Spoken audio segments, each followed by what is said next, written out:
And a BBC News investigation has uncovered the abuse and neglect of disabled people in institutions in Ukraine.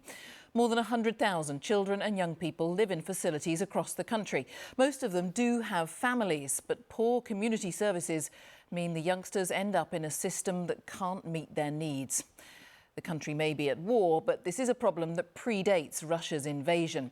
Human rights investigators say Ukraine shouldn't be allowed to join the EU until it abolishes this system, which is failing its most vulnerable people. I must warn you that this report by our correspondent Dan Johnson and producer Ruth Clegg does contain distressing images. Far from the front line, I've been to hundreds of institutions and they get a sick feeling in the pit of my stomach. international investigators Eric and Helena are uncovering Ukraine's most shameful secret: the abuse and neglect of disabled people. Look into these cots and you see the smothered potential and stunted growth of lives stolen by a state system that is stuck in the past.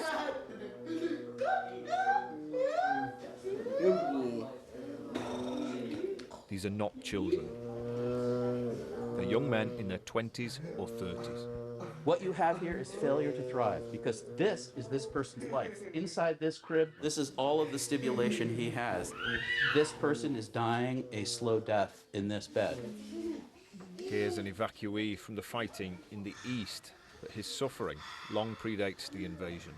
Oh my God. This is his ribs. This is his ribs hanging out. To have this kind of lack of development, that is a product of many years of neglect. He's skin and bones. These places are relics of the Soviet era, long since left behind by other countries. But the director here says Ukraine still needs them.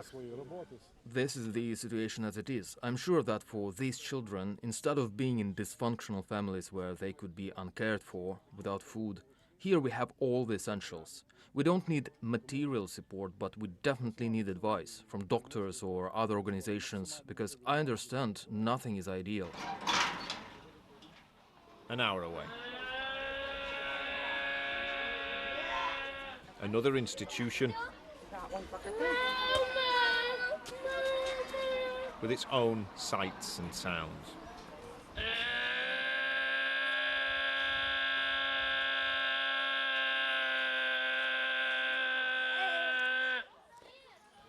This is Vasil, a teenager, wearing a nappy and tied to a bench. And he's not the only one who's been restrained and left. There are signs. The staff can't cope. They went from 10 residents to 52 overnight, taking in those escaping the war. Like Victor, having physiotherapy to unravel his gnarled limbs. Rigid from years of institutional neglect.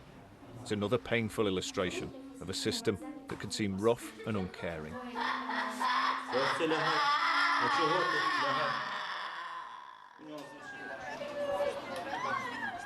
3 hours after we arrived, Vasil's still tied down. He wants to be free, and his frustration is growing. Vasil, like so many in these places, is not an orphan. His parents have come to see him. But not many visit their children. Vasil's mum and dad were told to give him up when he was 5. He's now 18. If we lived in the UK, our son would probably live with us. We love our country. I am proud to be Ukrainian. But we need to have this support from our state. We would like to have better conditions and more staff, of course. But this is the reality. The reality for generations of young Ukrainians, their parents, the staff, everyone persuaded these institutions are where disabled people belong. This is remote, even by institutional standards. Deeper into the country, we get a vision of what Vasil's future could be like. A home for disabled adults from which there is no escape.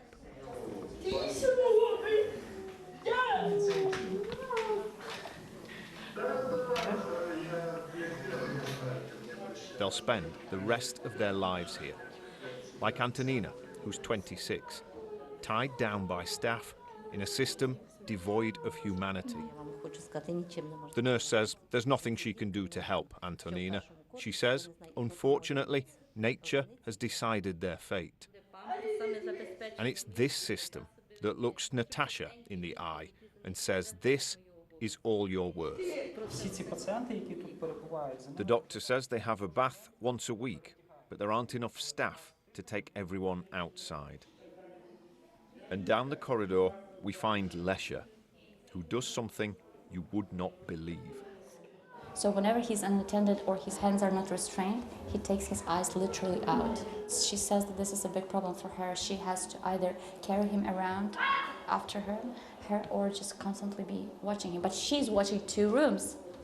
2 rooms, 12 people to watch on a shift that is 24 hours long. And next door, there's more desperate need. The staff are consumed by the hopelessness of an unfeeling system that reduces life to this.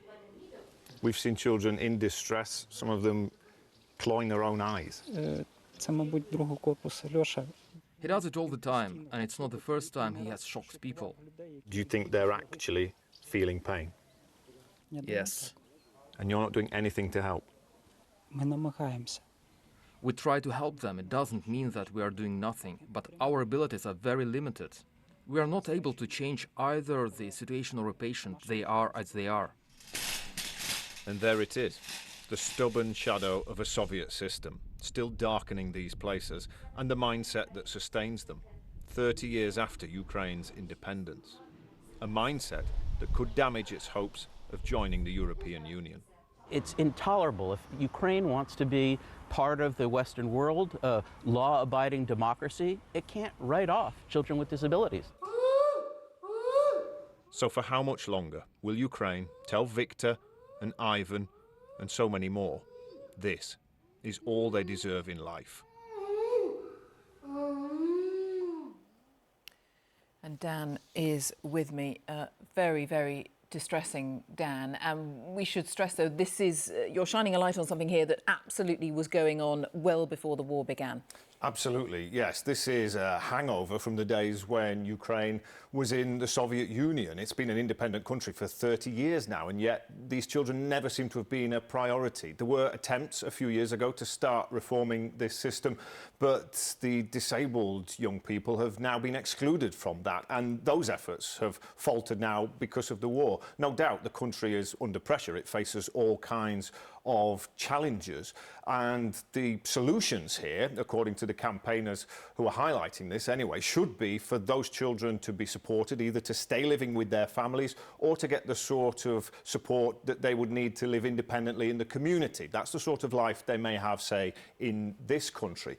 No doubt Ukraine faces all these challenges because of the war, but the people highlighting this think that could also be an opportunity. There is so much international attention, support, there is a willingness for Ukraine to move from being an EU candidate country to actually being a European Union member, but achieving that may mean addressing this issue. If those scenes feel familiar, you might be thinking of Romania 30 years ago, and Romania had to evolve its system in order to get into the EU. The message is that Ukraine needs to do more for these young people, needs to improve their lives if it's going to make the same sort of step. Dan, thank you for now, Dan Johnson. And if you'd like to see more about that, you can see Dan's documentary on the BBC iPlayer. You can search for Locked Away, Ukraine's Stolen Lives on the iPlayer app now.